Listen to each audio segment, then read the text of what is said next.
Hello everyone, welcome back to our channel. In today's video, I'm going to show you how to find WhatsApp locked chats. So let's get started.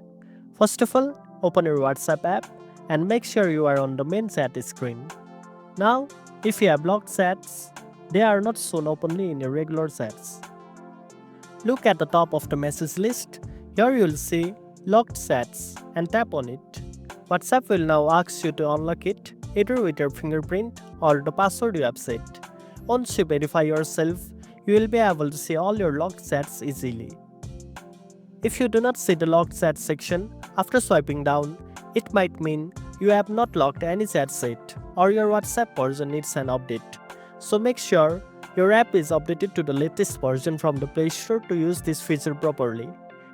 And that's it. Now you know how to find WhatsApp locked chats.